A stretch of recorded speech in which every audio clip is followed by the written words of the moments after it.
Hoppity, skippity, uppity jump. Just a bit higher, don't get a bump. Come hop with her, hop as high as the sun. Today's a bright sunny day, let's all have some fun. Within the forest clearing there once lived a baby bunny. Pinkish and brown, being playful and silly. She spent all her days playing where there's light, but retreats to a home because of the dark, scary night. One fateful day, a seemingly normal hour. The clouds above her darkened, the weather turned sour. The sunlight vanished as the rain trickled down. How horrible! The bunny fears she might drown. As swift as she can, she darted away. She does all she can to keep the rain at bay. Dodging the heavy downpour, she hopped at full sprint. She wandered into the forest, not stopping to think. How scary it was to be lost so deep within. With no familiar faces, it all feels so grim. As time flew by, her hopes seemed to dwindle. Our little friend's stomach aggressively grumbled. Because of the noise, the leaves shuffled around her. Loud noises of monsters echoed and stirred. The bunny fears for her life. She's scared of the beast. She ran away again to avoid becoming a feast. She finally grew tired and stumbled along the ground. Her feet are sore, her heart thumped in rapid pounds. She feels so lightheaded. Is this really the end for our poor little bunny friend? But alas, what's that she sees beyond the fog of the forest? Is that a house? Perhaps a place she can rest. The building was scary, all covered in grime. She made her way in. She has no choice this time. With wide eyes, the little bunny saw something wonderful. Inside the house was immensely beautiful. Dainty decorations, little cross-stitched images on the walls. She went further in the house and explored the halls. In the main room, an aromatic smell drifted within. Our little bunny friend gets a surprise as she walks in.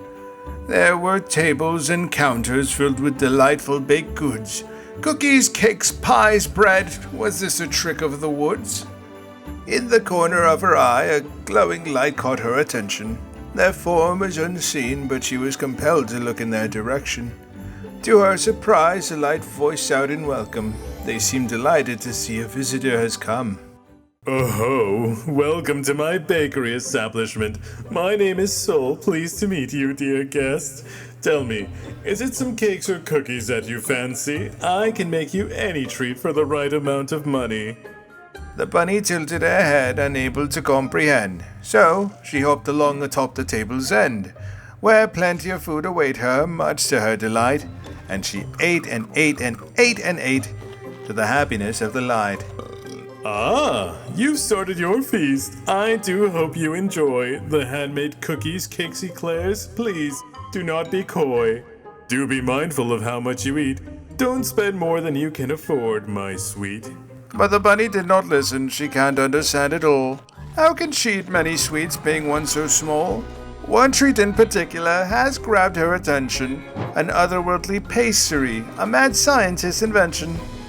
That is my newest creation, a dish I call Shumai. It's so good that it might make you cry. However, it does come with a condition. It'll cause the consumer to undertake a unique transition. Again, oblivious to the bright light's words, she nibbled on the dish. It was delicious. If only there were a bit more of it, she wished. But after a few more bites, she felt a little weird and sick. Aha, there it is. The magical Shumai's trick. The little bunny sputtered and coughed. Oh my, she feels so sickly and rough. Her body felt hot. It's as if she was melting. But what's this? She felt her form was changing. Her limbs growed larger, her fur began to shed. She refuses to believe it still. This must be in her head. But all of this was real. She lost her bunny features. Not ready for the sudden change, she'd become a brand new creature. After a weird minute, the transformation stopped. She finished changing and fell down with a hefty plop.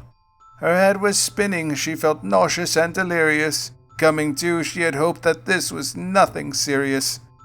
Oh my, what's this I see? The transformation went well. Half human, half animal, my calculations did excel.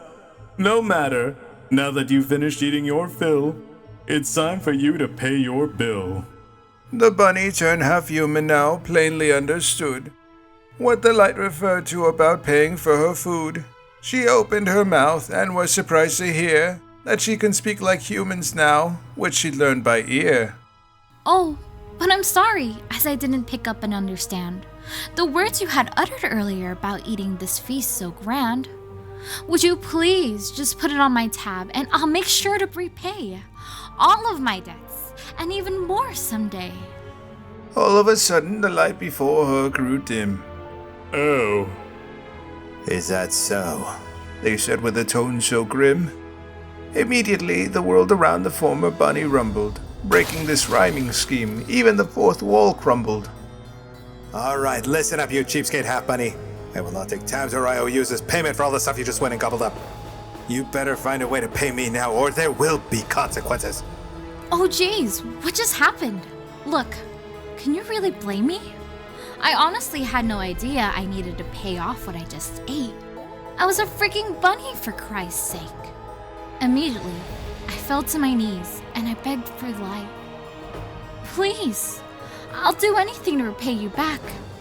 I'll get a job somewhere and get the money to pay for all the treats I just had. Oh, hells no. I've already heard these kinds of excuses my entire lifetime. There is no way that I'm allowing myself to be fooled by people that run away from their debts. No, I won't run away. Please, I swear I won't. Silence filled the room for an entire minute. I felt my heart pound against my chest, like I'm up to be judged for my sins, and the gods are figuring out what punishment I would win. Alright then. I know what to do with you. If it's to pay your debt that you wish, then I'll allow it. Oh, really? Truly? Stop rhyming your words. We're already done with that fairy tale garbage. It's time to whip you into shape if you're gonna repay me. Yes. Right. The light hovered over the counter and the sound of a finger snap resonated throughout the room. Suddenly, the entire layout shifted into a bakery store? Welcome to my bakery. You'll be working under my supervision now, and you cannot leave until you've paid off all your debts. But what if I need to go home? This is your new home from now on. Don't worry, I'm not a monster. I'll make sure you have proper lodging and amenities to provide a comfortable place to stay and work in. I gulped. I already longed to return back to the forest and the sunny meadows to return and play with my animal friends. But I guess that would have to wait. Which reminds me, I've already introduced my name to you. What's yours? I tilt my head in confusion. What's a name? Oh dear, you don't have any idea what a name is? It's something you're called. Well, I'm called a bunny. Is that my name? It's the name of the animal you're based from. You must have a more unique one. A light pause from the ramblings again, then came another loud finger snap. Ha! I shall name you Shumai Sunbun from now on. Based on my own ingenious creation that has given life to you as a half-human, and my own surname. My Sunbun? Precisely, my dear Shumai. Loud clapping echoes within the halls of the bakery, and a small ringing of a bell came along with it. Now get to work. Customers will be arriving here any minute, so I expect you to look alive and well to serve them. Wait, I'm going to start working now? Of course, that debt won't pay itself, so I expect you to start working hard from now on. A loud rumbling could be heard from outside of the establishment, where the light should be filling in the windows. Shadows of customers lining up eclipse the sunny rays outside the bakery doors. Good luck, my dear Shumai. The doors opened and excited customers burst into the bakery to fall in line and place their orders. You'll need it. They said with a mischievous tone. Wait, Master. It was too late. Master Soul had left me all alone to deal with the customers clamoring to get their goodies. Hello, one chocolate croissant, please. Excuse me, a pack of eclairs to go. Hey, little bunny, why don't you bippity boppity and hoppity back in there and get me a jelly donut, pronto? Hello, Excuse me, Hey, a chocolate pack of eclairs to go. croissant, Excuse Pronto. me. Hey, little A bunny, pack of why eclairs don't to you go. bippity Can I get boppity a and pack of hoppity eclairs back to in go? there and get Excuse me a me. jelly donut, pronto? croissant. Oh my, how is poor little me going to handle all this work?